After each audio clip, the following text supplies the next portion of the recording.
Oh, there's our music. Oh man. Okay. Okay.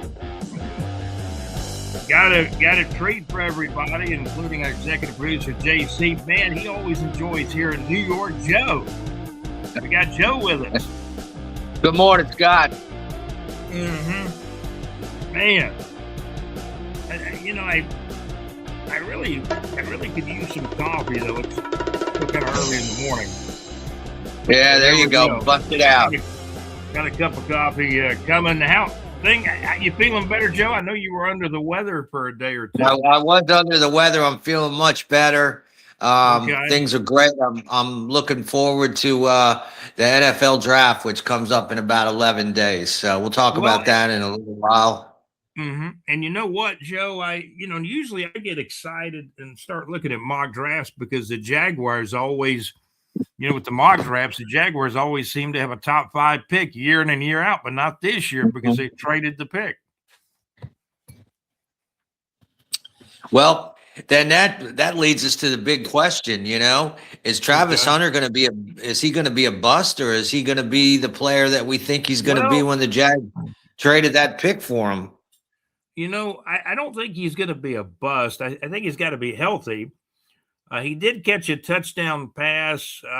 He did catch one touchdown pass. He looked really good doing it. And that was like right before he got hurt. I think he got hurt that game or the game after, and he missed a lot of time. Um, he's a guy that you can see. I've seen in still pictures and even in highlight reels. Man, the guy can jump like 2 feet up in the air. It seems like. Yeah. Well, he's an athlete, no doubt about that. He's a great athlete. The question is going to be, are they going to find the position that he's going to excel at, and can he stay healthy? Okay. Well, the story we kept hearing, and I kind of thought about this too. This was kind of my opinion that it looks like what's going to happen now with him is he's probably going to play cornerback and defense full time, but come in and play. I don't know how many plays it'll be a game 3, 4, 5, 6, 7 plays a game where he kind of looks like he may be, and this might down him a little bit, but I think he might end up being the number 4 wide receiver for the Jaguars. But Yeah. at number I, 4, he can do some exciting things though.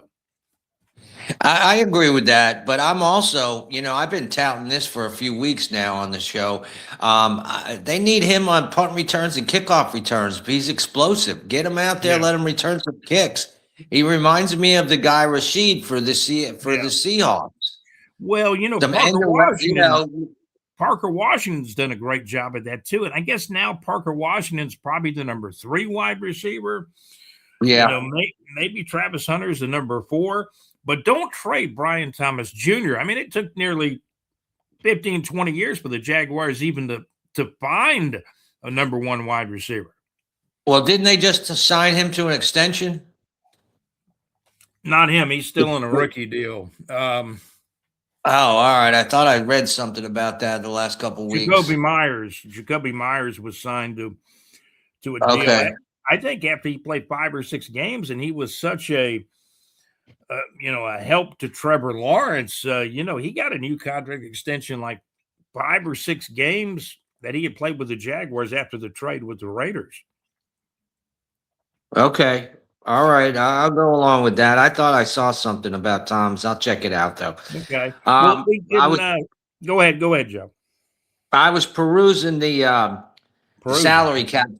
Perusing, Scott. That's a big word for you. That's a New York word. We're perusing the salary cap situation, and the Jags are still stuck by the bottom of the list. They got about 5 million or so in salary cap, and they're taking a pretty big hit with the dead money this year. Yeah. They're like seventh or something with They're 53 blaming it. million. They're blaming it all on Balky, the former Oh GM. yeah, yeah. And I'm blaming it on him too. He Mhm. made some bad deals, and I don't know, what was going on, who he had if he had the pictures of Khan or whoever, but Well, he overstayed his visit by two hey, do you want years. to? He had 2 talents. You want to know his 2 talents? Yeah, what were they? His 2 talents were he was very good at pouring drinks on the yacht, on Shotgun's yacht. Very good at pouring drinks on the Okay. yacht, and he was good at finding late round defensive backs because the Jaguars re-signed Buster Brown, Monteric Brown, Antonio Johnson, a 5th-round steal at safety about 3-4 years ago. Now he's moving into his 4th year. He's been a good player. Dewey, you remember Andrew Wingard, he's moved on to Arizona now in free agency, but the Jags really didn't offer Dewey a new contract. So he went to Arizona, special teamer, but he started a lot of games at safety last year. The Jags are deep at defensive back, Joe. Okay. Well, because they've got Jarius Jones. They got Jarius Jones, a cornerback out of Florida State. Monteric Brown just signed a new contract. And now you're talking about Travis Hunter playing mainly on defense. So the Jags are deep at defensive back. Okay, good. That's my feeling. The Jags are also deep at wide receiver. Brian Thomas Jr., the number 1 guy. Jacoby Myers, who signed a new contract extension last year after the Jags got him in the trade from the Raiders. He's your wide receiver number 2. Parker Washington, we kind of called it last year. We thought he may have a breakout year, and he did. He's kind of your number 3, and maybe Travis Hunter is number 4. I think number 5 could have been Jake Bobo, but the Seattle Seahawks matched that offer sheet.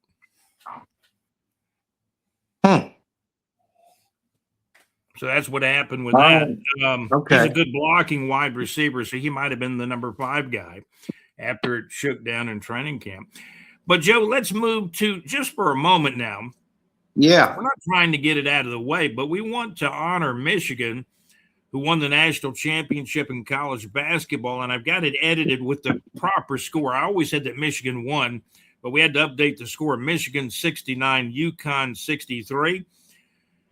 Was that game closer than you expected? I mean, I think Michigan was favored by, 7 points going into that one? I think it was 6.5, and they did not cover. It ended up on 6. And it was closer than I think most people expected. I think people expected Michigan to blow them out after they blew out Arizona. But Connecticut is a tough veteran team, and they hung in there. But Michigan just had too much talent down the stretch. And, it's nice to see there's a lot of men playing, like 23, 24-year-old guys instead of there's a lot of money in it. There's a lot of money in it now. Well, exactly. There's only, 30, 35 people that go to the NFL, to the NBA after the college basketball season. So there's money to be made. Referencing the football, there was 5 or 6 quarterbacks that transferred this year in college football, and they're all making over $4 million this year. Just crazy. Well, COVID made guys a lot of money too, because they were getting extra years of eligibility when COVID came through. There were some guys, weren't there some guys, Joe, that played 5, 6, 7 years of college football? I think that the record is 7 years. There was a tight end at the University of Miami that played 7 years, and a couple of other players too. If injuries and medical red shirts and all kinds of different, they've been Mississippi, the Mississippi quarterback. He had to go to court to get his eligibility reinstated for this coming season, I believe. Man. So, college football is nothing short of, I'm surprised there's not like a college football retirement now. But the guys play long enough, right? Like the NFL. You're absolutely right, Scott. There's a pension program coming up for the NFL for the college football players. But I don't like the guys transferring year after year after year. I'd say give them one chance to transfer, pick up your money, make your you make it, you sign a deal, you make a deal. You got to hold yourself to the deal. That's what happens in the NFL and baseball and basketball. But it does, I think it makes for better games and more competition, at least up in the top 20 teams and stuff. And you get to know the players like we used to, and you got somebody to root for. And How do you root for a guy? You know, last year you were booing him because you played for Georgia, and then he Yeah. transfers this year to Florida, and now you're rooting for him. I miss the old days, Joe. I mean, you know, my dad took me to Florida Field in Gainesville. Probably the first time I ever went there. I might have been 6, 7, 8 years old, maybe 9. And we'd always get the program book, and you could look through the program book and say, okay, well, these guys are freshmen and sophomores. They're going to be here a year. You can't really Yeah, look at the program book and say that anymore. No, you So can't. college football is changing, but again, I don't know who introduced the recent bill. It was kind of in between. Maybe the president was in on it, Nick Saban, Tommy Tuberville. Trump got the ball rolling by signing an executive order stating that they could only, unless it's medical situations or exceptions, you can transfer one time in a 5-year period. And if you transfer the second time, you got to sit out a year. And I think that's fair. Well, the old days, it seemed like the old days, you always had to wait a year unless you were transferring down to maybe another level, I think. They had changed the rule for a while where if you went down to below Division I, you could play right away if you went down to a lower level. Yeah. But then the money's not going to be there at the lower level. No, the money's not going to be there. It's going to be the big boys. That's who's got the money, and that's why they need to do something along the lines of like a salary cap or something, so it gets spread around, and you don't have teams, spending 40 and 50 million, whereas smaller schools can spend 10. So that's not going to work either. So you got to do something along the lines of a salary cap. So the Indiana Hoosiers had guys of older age that, some of those guys probably should have been in the NFL for a year or two already. Some of those guys are only a couple of years away from collecting Social Security. Man. So, Joe, let's move to the NFL draft real quick. The Saints got a first-round pick, right? The Saints got number 8, and the speculation is all over the board. My thought is if the wide receiver from Ohio State, Carnell Tate, is available, I think the Saints are going to take him. Yeah. If he's not available, if he's gone, I think we're looking at defense, and I'm looking at Ruben Bain, the rusher for the University of Miami, as a possibility. I'm looking at the Ohio State linebacker Skiles, the LSU defensive back, Dahone or whatever his name is, something like that. They'll go defense unless it's Carnell Tate. They're not interested in Love from Notre Dame anymore. They got their running back. You're familiar with him, aren't you? Yeah, I'm familiar with most of the high picks. You're familiar with the Saints' new running back, right? Oh, yeah. ETN went to the Saints. Yeah. Is everybody excited in New Orleans about that? Yeah, we're very excited, and we call him H-M. That's his new name. That's the correct pronunciation. Yeah, like the running back for the Dolphins. So we're very excited to have him on the team. He's originally from Louisiana, right? Well, from Louisiana. Yeah. We're looking for. So the Saints made some moves in free agency. They had a little bit of money for the first time in years and years, and we're excited about Tyler Shuff. And we'll see what happens. I look for him to compete for the division title because the division stinks, Hold on, Joe. The coffee boy wants to pour some more coffee to me. All right. There we go. Yeah. All right. Way to go. With a little cream there too, Joe. Way to go. Way to go. Who's the coffee boy, Scott? Huh? JC. Who's this coffee? JD. Boy, he's the executive producer. He's the coffee boy, and he gets it going on Thursdays in the pub with JC. Show. I try to send you a link to his show most Thursdays. I know where to get. I know how to get on that JC's link in the pub. I think everybody should be going there on Thursdays. Well, and I sent you a link for a Pat Travers concert.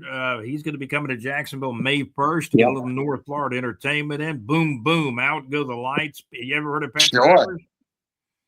Can't beat that one. That was a great song. Had a song called "Crash and Burn." You know what Pat Travers' signature song is, Joe?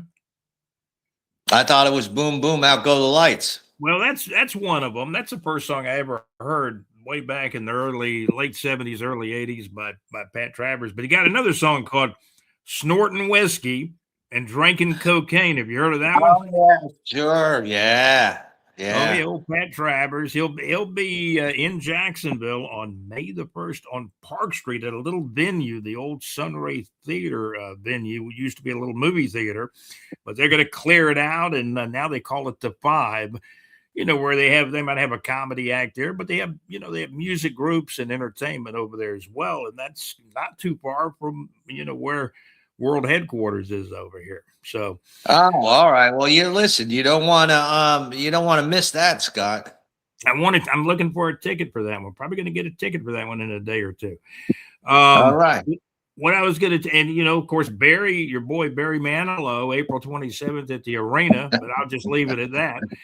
I April wish you would. 27th.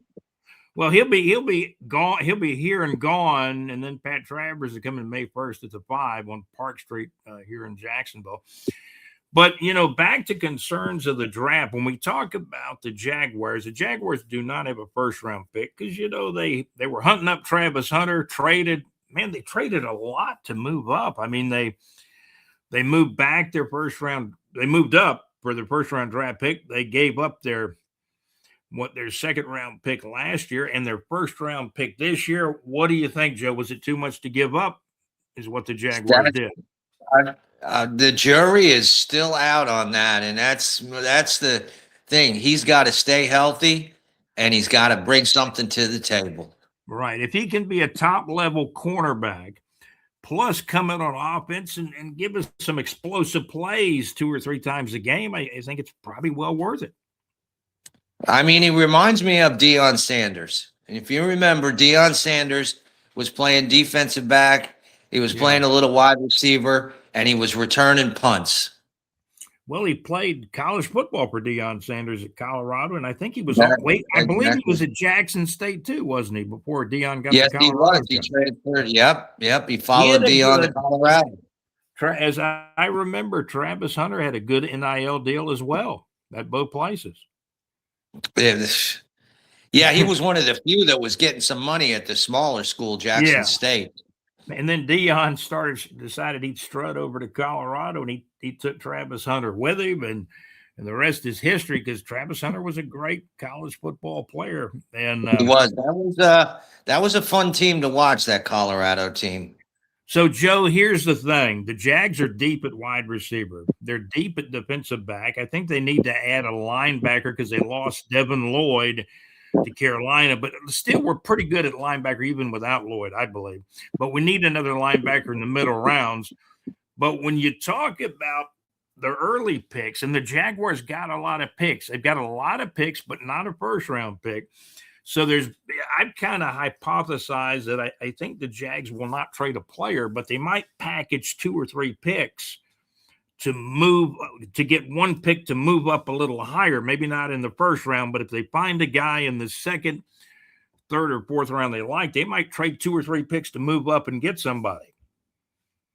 You think they got their eye on somebody? And what position? No, they probably do, but I think it depends on how the draft goes. Who's sitting there and who's not? I mean, I really think the Jags need a defensive tackle. I think they need probably an offensive guard. So you may go D tackle, offensive guard, then maybe a linebacker in the middle rounds. Bear in mind, you don't have a first-round pick, but they still have a chance to fill out their roster and strengthen their team, at least on the line of scrimmage and maybe at linebacker in the middle rounds. That's just kind of how I see it. Well, I'm gonna give you a little. You've heard it here first. Keep this keep this in mind. The first pick that the Jags are going to make is going to go to running back. Really? Yeah, wow. That's what I think. They don't want Rodriguez got signed. He's in between the tackles, 2 yards in a cloud of dust. And Tootin, they're not putting all their eggs in his basket. They're going to have somebody as the backup for him, and I look for the backup from Notre Dame as the guy they're looking to target. Wow. So that's interesting. That's the Notre Dame running back maybe to the Jags. What, in the second round? Yeah. Now Second I'm not round? talking about not Love. He's the main guy from Notre Dame. His backup. Really? I can't remember his name now. Okay. Yeah. Yep. Pretty yep. good though. We'll have to find his I name, think, Joe. I think Can he's you find ranked. that I guy's think name? I'm going to look for it right now. I think he's ranked as like the third or fourth running back in the draft. Okay. Let's play a little bit of music while you're looking, Joe. Look Okay. that up. It might be a chance for me to snag some more coffee because I tend to drink it kind of quick. You know. I guess so. What's that? I guess so. You do. I do. But we have good coffee. There's been some coffee that's been on sale, like a buy one get one. Starbucks, French roast, and Javalia puts out a good. What is that? The dark gold roast from Javalia is not bad at all either. All right, I got a name for you. Okay, what you got, Joe? I'm gonna stop the music and give you the floor here, as they say in the South. Jordanian Price from Notre Dame. Let me write that down. Jordanian.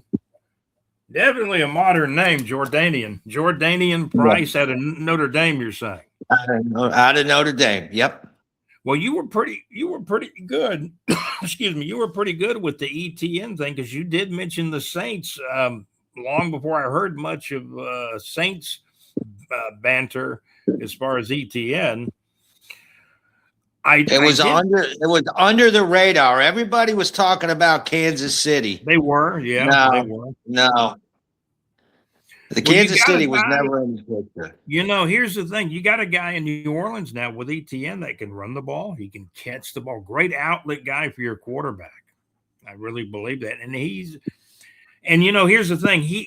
ETN caught some heck, as we'll say, a couple of years ago when he fumbled against Miami, and it kind of turned the season around. But then I find out later ETN might have fumbled at the wrong time, but he doesn't fumble very often. Exactly. So now I'll give you a little information about Price. Okay. He's 5'9", 210 pounds, quick feet, excellent vision. He displays size and strength to handle the dirty work between the tackles, also showing the speed to take it the distance when he turns the corner. He makes his mark with big play as a kick returner also. And he's a versatile weapon to build around. So I'm looking for them to. If he's available when they pick in the second round, they're taking him. You're talking about Jordanian Price, the second running back at Notre Dame. Wow. And there's been guys that have been second running backs that have done well. I remember William Andrews that played for Atlanta before he got hurt. I think he was a second type back at Auburn, but man, he was a great NFL back till he got hurt. That was back in the 70s, I believe, like late 70s, early 80s, I believe, with William Andrews. Yeah, there was a couple of times where Auburn had two running backs that got drafted. And I think Terrell Davis was another guy that kind of like that, kind of a junior college guy that went to Georgia, and maybe he wasn't the first string back, but got the opportunity and became a great back and won a Super Bowl. I guess he won 2 Super Bowls with Denver, and he got into the Hall of Fame, even though he didn't really play that long because he got hurt. He got hurt after just a handful of years or less. The one thing I was going to tell you, Joe, that I think is kind of interesting is that I talked to Gaylor, who's a contributor and correspondent to our podcast and our website, bigjreport.com.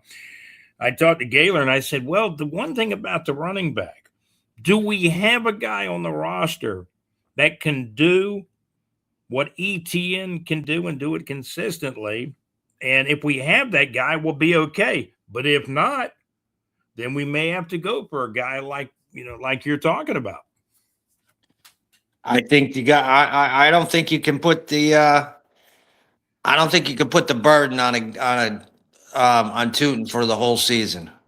Well, that's what it looked like last year because ETN, he played a lot, played good, and it just seemed like Tootin did not. I did not feel that, and maybe Tootin was injury plagued a little bit too. I'm not really sure it has physical health going down the stretch, but that's it. The NFL is a long season now, and he just came out of college, which is a longer season also, but certainly not as long as the NFL.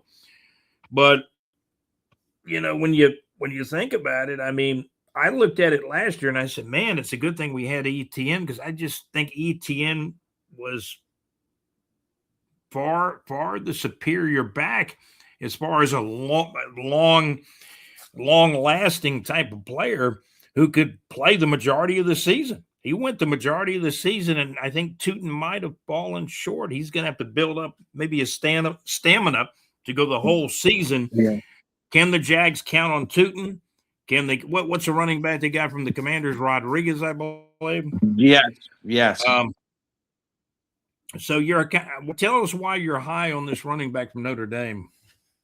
Well, it's not so much that I'm high on him. I mean, he fits what Jacksonville needs, and that's a playmaker. Can return kickoffs, come out of the backfield, catch the ball. I think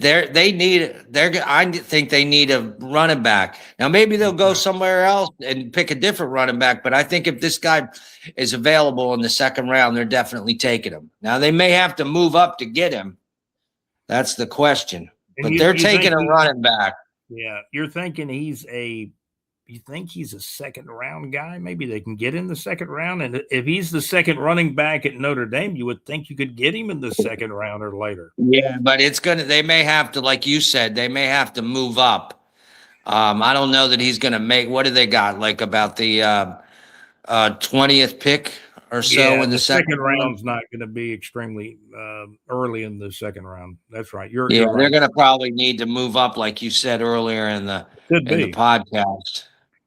Move up. This kid may not make it past number 40. This is the first I've heard of Jordanian Price, but it's worth throwing out there. And I'm kind of interested now. I'm going to go into some mock drafts and take a look at maybe what the first 3 rounds or 4 rounds look like. Because there are some mock drafts you can look at that, hey, they'll give you the first round, the first 2 rounds, 3 rounds, 4 rounds, etc. And we'll see kind of where he stacks up in the mocks and see where the Jaguars have a lot of picks, Joe. I can't remember the exact amount, but they have more than most teams. But they just don't have a first round pick. Well, so they'll get some talent to fill in some spots and stuff like that. So yeah, it's there's some talent to be had in the second and third round. Yeah.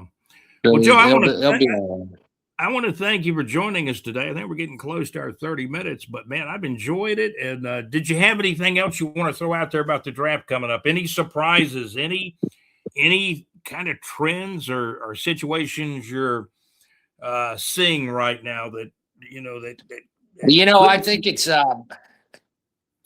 it's you got Mendoza, who's the first pick. That's obvious. He's already going to Las Vegas and watching film and stuff like that. But after that, it's a wide open crapshoot as to what players are going to go. You got this guy Bailey and the guy Reese from Ohio State seem to be the fighting it out for the 2 position.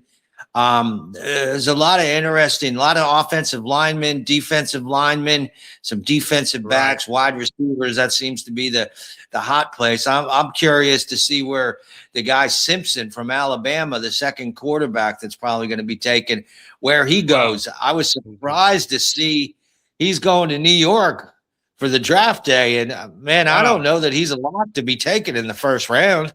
He might fall to the second. Give us the guy again that's pigeonholed to the Raiders. Who's that guy again?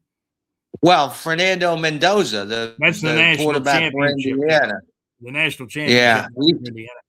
Yeah, I heard this week that he's already, they can't pick him yet, obviously, but he's already going to Vegas and meeting with Brady and Kirk Cousins and Kubiak, and they're already sitting down and watching film. So they're getting ahead of the curve on this. He's their guy, and they're taking him. So the Raiders aren't going to trade their pick. They've got this guy locked in at number 1, Mendoza. Yeah. Yep, he's definitely locked in. After that, it seems like it's a crapshoot for Shooting the dice. top eight. So exactly, and that's what makes the NFL draft kind of neat to watch. You know, you never know what's going to happen. A lot of unpredictable things. The NFL's done a good job of getting this thing going in the off season, where then the schedule comes out afterwards, and man, then we're sitting on it waiting for some football, Scott. Joe, who did you say your favorite music group was? Was it the Spinners? You liked them a good bit, or who was that No, I group that like I love the Spinners. I saw the Spinners in concert last summer, and I'm going to see them again this summer. Wow, where are you going to see them at? They're going to be over at the Hollywood Casino in Bay St. Louis, Mississippi. Woo, woo! You ever been to the casino over in Mississippi? I can't divulge that information at this point in time. Okay. But let me just put it, God, let me put it to you this way: I won't get lost going there to see the Spinners. Oh, okay, the Spinners. Yeah, Spinners are good. Did you like the Manhattans? Do you remember the Manhattans? Oh, sure, the Manhattans. Yeah, they were pretty good. Yeah, the Spinners, Four Tops, Earth, Wind, and Fire, the Stylistics. Yeah. Oh yeah, Joe, Joe, you like Joe. It sounds like you were really big on the Motown scene. I was big on that, but I was also a hardline rock and roller too. Deep Purple, Peter Frampton, Bob Seger. I can go on and on. Hey, now JC on his Thursday night show on In the Pub with JC on Thursday nights at LakeUpallahits.com. JC plays, he likes Peter Frampton. I like Peter Frampton. So you do hear JC play some Peter Frampton on his show. Mad Max plays a lot of great stuff on Wednesday nights at the madmaxmix.weebly.com. And so I didn't know you were really into Peter Frampton, but he's big time. Certainly is. Oh yeah, real big time. Now I actually gave Peter Frampton a ride from Tampa, the stadium where the Bucks play, the old Sombrero. Really? This is back in the 80s. I gave him a ride to the Tampa airport. He came into town with the San Francisco 49ers. Wow. He was friends with the team photographer for the 49ers. So he flew in on the team plane. Then he had to head out to New York, and he needed a lift to the airport.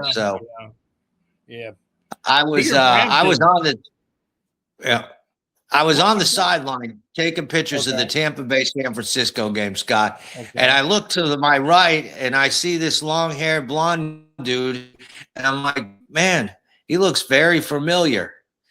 And so I had to turn to him, and I go, I'm sorry, what's your name? You look very familiar. And he goes, Peter Frampton. I'm like, I knew it. I seen the concert a couple of years ago, and we hung out for most of the game. He was a real good dude. Oh my.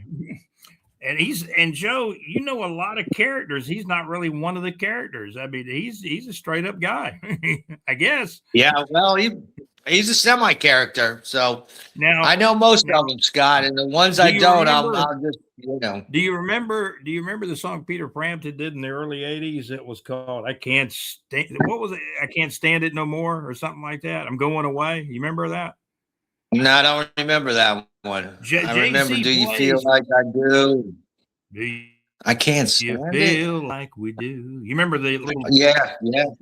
I Can't Stand It. I remember that one. That was a little bit. Yeah, he was big in the 70s. The song I'm talking about was like 80s. JC plays it on his show. But yeah, there's a lot of good songs by Frampton Comes Alive. He had probably, if not the best live album of all time, had to have been in the top three. Yeah. Peter Frampton, I'm not sure if you're aware of this, Joe, and this is probably something that doesn't happen often, but Peter Frampton is putting out a new album called Carry the Light, and the album is going to be out May 15th. He actually has some new material coming out. Wow. I didn't know that. I did not know that. And then, he had that Frampton Comes Alive album, which is probably, again, I'll mention it was probably one of the greatest live albums of all time. Yeah. Then he had a studio album after that, couple years, probably early 80s. Peter Frampton. Gosh, I'm not even typing right here. Peter Frampton, I Can't Stand It No More. Yeah, that's the name of the song. I Can't Stand It No More. I'm Going Away. This was a great song. Probably, I'm going to say he might have recorded it in 79 and it was released in 80, something like All right, that. I'm gonna have to look that one up. It's a good song, Joe. It really is. I was looking up some of the stuff on Frampton. Do You Feel Like We Do? You know, he had the talk box. He's demonstrated how he uses that talk box, you know, where he kind of made the guitar sound like it was talking. Yeah. And he's got a piece of equipment that he demonstrated to everybody how he did it. He took away some of the mystery of it, but what a great singer, great musician. He's also had some health issues, I think, the last 2 or 3 years, and I think he's overcome that, but he's still been struggling with it. But having new material, you don't see artists come, especially classic rock artists or classic pop artists, you don't really see them coming out with new material all the time, because when they do these shows, everybody wants to hear the old classic songs. Like when I went to see Boz Scaggs at the Florida Theater, Boz was actually pushing a new album he had called Memphis, I believe. And I'll be honest, I wasn't really into the Memphis stuff. I wanted to hear his old classic songs, and most people do. But also there's an element of the fans that say, hey, Frampton's got something new coming out, like we mentioned, and people, they get interested to see what an artist is putting out as far as new stuff, like Peter Frampton. And Peter Frampton has been, we'll have to check to see if he's going to come back to Jacksonville or St. Augustine. He's been in St. Augustine over the last probably year and a half. He has done a local show in Northeast Florida, and I'm sure he's been in the Louisiana area, maybe around New Orleans, wherever the places you are, Joe. Yeah, I'm gonna have to look at. Yeah, he was already in New Orleans last year. Okay. So yeah. He was in. It wasn't Jacksonville, but it was right down the road. It was in St. Augustine, I believe. I believe he was at the amphitheater in St. Augustine, putting on a dynamite show. He has a lot of great songs. These old rockers that have the big catalogs, they can reach back in the audience and say, oh man, I forgot about that one. And he's got a lot of songs. Even a guy like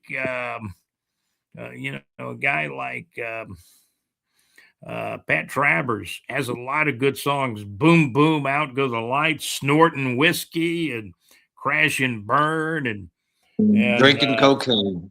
Yeah, Snorting Whiskey and Drinking Cocaine. That was one of his his signature songs. And then there was a live song that I saw on YouTube called Stevie. I'd never heard of before, and I watched it in the last week, and it's really good. There's some good guitar playing by him and another bandmate of his. He's always had other good guitar players around him, and the drummer was really good on the Stevie song, I believe it's called. But Joe, we appreciate you. We appreciate you joining us, talking about music, football, basketball. Michigan won it all. Did that surprise you if you went back to look at the beginning of the tournament? No, I listen. I could have gone back to the beginning of the season and told you Michigan was one of the top teams and had a good chance to win. Yeah. So that knows what he's doing with the transfer portal. Well, John Gaylor picked Arizona, and John messaged me back during that game with Michigan. He said, oh, man, Arizona's getting blown out. I think he messaged that to me like toward the end of the first half, and Arizona was out of that game early. In fact, the fact that Arizona came back some, Michigan won by 18 points, I believe. But, man, it wasn't as close as that. It really wasn't as close as 18 points. They were ahead by much more than that most of the game. Yeah, they sure were. Yeah. Well, Joe, I see it says Joe right there, where you came in at you haven't had any trouble getting into the podcast to our system, have you? Nope, not at all. Easy as can be. Yeah, we just So, send you the link, and here you are, and you type in the yep. name Joe, New York Joe, with us on the Teal Shirt Report podcast, episode show number 29A. We were actually saluting the Jaguars. Have a safety. He's pretty good. He's a veteran guy. Should be on the team this year. So the Jags are deep at defensive back. Safety Eric Murray, if you remember the name. Okay. And he wears number 29. This is episode show number 29A. We did 29 yesterday. So we kept it at 29A to still salute Eric Murray. That number and name was reported to me by John Gaylor, contributor, correspondent, with us on the podcast. So, Joe, we appreciate you joining us. Any little tidbit you might throw in about the draft? We might as well get every little ounce of expertise out of you today. It's going to be an exciting day, exciting couple days. The NFL draft always is, and it just gets you ready. It's the kickoff for football season. It's right around the corner, guys. Let's get psyched. And you know it's in Pittsburgh this year. I do know that. Yeah, and it's I think this draft will actually be a couple of days earlier. I believe, if I'm not mistaken, it's like the 23rd through the 25th. Yeah, it is. It is. So it does. Thursday the 23rd will be the first round. So it's about 11 days away. Yeah. And Pittsburgh, like most cities that host the drafts now, they have like a couple of different locations. You know, they'll have something at the stadium, something near the stadium. The 2026 NFL draft will be held April the 23rd through April the 25th in Pittsburgh, Pennsylvania. At is it Acrisure Stadium? Is that how it's pronounced, Joe? I don't even know what they call all these stadiums nowadays. They changed the name of the stadium like I changed my socks. Yeah, it's Acrisure Stadium, and also part of the draft will be at the Point State Park, you know, like probably right across the street or something. The 2026 NFL draft spans 3 days, begins Thursday, April the 23rd, with the first round. Second and third round, obviously, will be on Friday, April 24th. And then the a big day, that last day, Saturday, April the 25th, there's going to be a lot of draft picks. 4th through 7th round will start at 12 noon on April the 25th. The first round and the second round, obviously, the first round and the second round will be in prime time. The first night, let's see, that will be Thursday night, April 23rd. 8:00 p.m. is when the draft starts on April the 23rd. It will continue on Friday night at 7:00 p.m. on April 24th. And then at 12 noon, which is going to be Saturday? That'll be the final day of the draft, as I understand it, on April the 25th, up in Pittsburgh.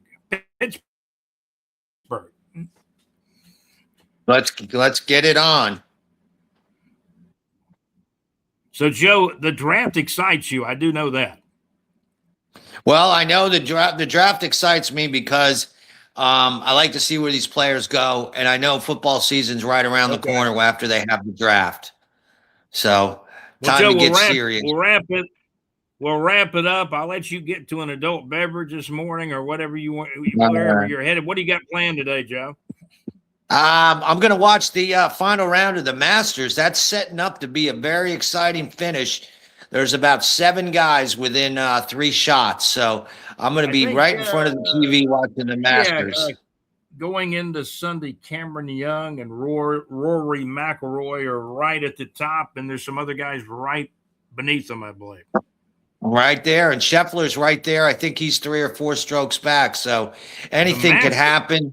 It's a Sunday afternoon in Augusta. Okay, sounds good. Joe, thanks for joining us, New York Joe, here on the Teal Shirt Report podcast, episode show number 29A. We salute Eric Murray, safety with the Jacksonville Jaguars, a veteran guy who's helped a lot of the younger players along. Jags are deep at defensive back, deep at wide receiver, but Joe says the surprise pick could be a running back for the Jags as early as the second round, right? Especially if they trade up. Book it. Okay, there you go. New York Joe in the studios. Joe, thank you for joining us. Thanks for having me, Scott. Take care, buddy. You have a great day, Joe. We appreciate you coming in to the Teal Shirt Report podcast.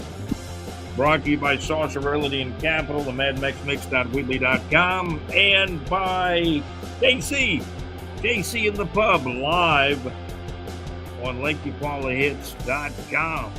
So check out those shows. We've got links to the shows on our website at BigJReport.com in the Neighbors 2 section. And Joe, you have a wonderful day. Thank you again. Thank you, Scott. Take care, buddy.